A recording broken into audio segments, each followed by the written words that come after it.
Private hospital में अवैध वसूली के खिलाफ जिलाधिकारी से की गई शिकायत। दरअसल पूरा मामला अलीगढ़ के खैर रोड पर नादा पुल स्थित वृंदा हॉस्पिटल का है, जहां कुछ दिन पहले भर्ती हुए मरीज के परिजनों ने मरीज का गलत इलाज कर अवैध धन वसूली का आरोप लगाते हुए जिलाधिकारी अलीगढ़ से शिकायत की है। वहीं मरीज के परिजन जयप्रकाश ने जानकारी देते हुए बताया कि मेरे ससुर तुलसी निवासी जनपद बुलंदशहर को 28 जुलाई 2024 को अस्थमा का अटैक आने पर खैर रोड पर नादा पुल स्थित वृंदा हॉस्पिटल में भर्ती कराया था, जहां डॉक्टरों ने हल्के अस्थमा अटैक को गंभीर बताते हुए उनके ससुर को अवैध धन कमाने के उद्देश्य से वेंटिलेटर मशीन पर रख दिया और इलाज में घोर लापरवाही बरतते हुए उन्हें 5 दिन तक वेंटिलेटर पर रखा। उन्होंने बताया कि इस दौरान न तो किसी को मरीज से मिलने दिया गया, न ही मरीज की सही स्थिति बताई गई और अवैध धन कमाने के उद्देश्य से अलग जांचें व दवाइयों के रूप में खर्चे पर खर्चा करते रहे और लाखों रुपए खर्च करा लिए। वहीं इस पूरे घटनाक्रम को लेकर अधिवक्ता चौधरी इफ्राहिम हुसैन ने बताया कि आज जिलाधिकारी अलीगढ़ को एक शिकायती पत्र दिया गया है, जिसमें हमने नादा पुल के पास वृंदा हॉस्पिटल की शिकायत की है, जिसमें वृंदा हॉस्पिटल ने जो अवैध वसूली की है उसके खिलाफ कानूनी कार्यवाही हो और पीड़ित को इंसाफ मिले। अलीगढ़ से संवाददाता अजहर नवाब की रिपोर्ट। क्या नाम है? मेरा नाम जयप्रकाश। क्या मामला था, किस मामले को शिकायत की? सर ऐसा हुआ था कि 1 तारीख को हमारे जो ससुर हैं इनको अस्थमा का अटैक आया था। अस्थमा का अटैक हम इनको आने के बाद अस्पताल लेके आए।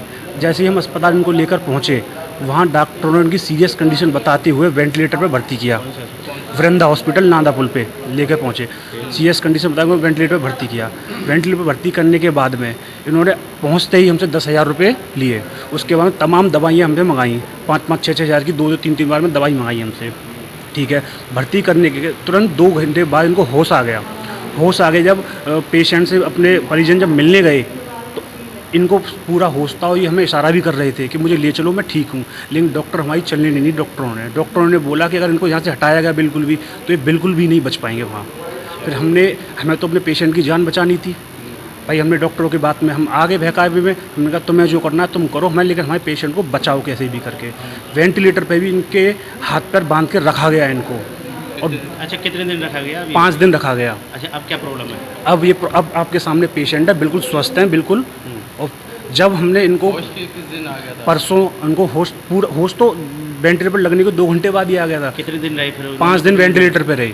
अच्छा, अब आप क्या चाहते हो? हम ये चाहते हैं भाई हमें इंसाफ मिले, जो हमारा उन्होंने अवैध वसूली की है वो हमें सारा पैसा हमें वापस मिले। और उन कितना रुपया ले लिया? तकरीबन 1,40,000 रुपये इन्होंने हमसे ले चुके। कहाँ पर डे का हिसाब? कम से कम 15 से 20,000 रुपये पर डे लेते थे हमसे ये। अच्छा, कहाँ पर शिकायत करी आज आपने? आज हमने डीएम कार्यालय में डीएम साहब को दरखास्त दी है। क्या आश्वासन मिला है? हमें आश्वासन मिला है कि इस पर कार्रवाई करी जाएगी और मुलजमानों को खिलाफ कार्रवाई पूरी करी जाएगी।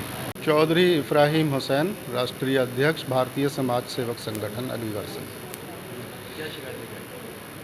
आज डीएम साहब के समक्ष हमने एक मेमोरेंडम दिया है, एक कंप्लेंट की है।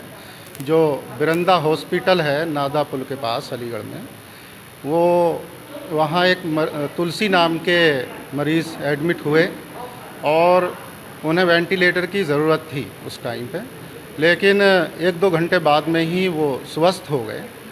और उसके बाद फिर अस्पताल के जो वहाँ डॉक्टर्स हैं उन्होंने उन्हें 3-4 दिन तक वेंटिलेटर पर रखा, इसलिए कि इनसे अवैध वसूली की जाए और अलग अलग तरह से जांचें और बिल बना करके रुपए वसूल किए और इन्हें बंधक बना के भी रखा। हालांकि इनके इसी इलाज के दौरान जेवर भी बिक गए, जेवरात भी बिक गए और बड़ी मुश्किल से उनका जो बिल था उसे भुगतान किया गया। तो अब हम यही चाहते हैं कि इनके खिलाफ़ जो अवैध वसूली की गई है डॉक्टरों ने, उनके खिलाफ़ कानूनी कार्रवाई हो। और डीएम साहब ने यहाँ आज इसमें जांच सेटअप कर दी है और उनके खिलाफ़ कानूनी कार्रवाई के लिए आदेश दे दिए हैं। कितनी नाम ज्ञापन दिया? श्रीमान डीएम साहब के समक्ष ज्ञापन प्रस्तुत किया है। कितनी वसूली की गई है हॉस्पिटल में? 1,40,000 अवैध वसूली कर ली है और बहुत गरीब लोग। क्या चाहते हो? हम तो यही चाहते हैं कि इनके खिलाफ़ कानूनी कार्रवाई हो और डीएम साहब ने जांच गठित कर दी है इसमें, तो हम तो न्याय चाहते हैं, न्याय मिलना चाहिए और ऐसा हो कि आगे फ्यूचर में ऐसी सज़ा मिलनी चाहिए कि गरीबों को और जो कमज़ोर किस्म के लोग हैं, और हालांकि ये तो बड़ा मानवता से जुड़ा हुआ जीवन लीला का मामला है, तो इस तरह के मामलों में तो बिल्कुल बर्दाश्त नहीं करना चाहिए, कठोर से कठोर ऐसे लोगों को सज़ा होनी चाहिए।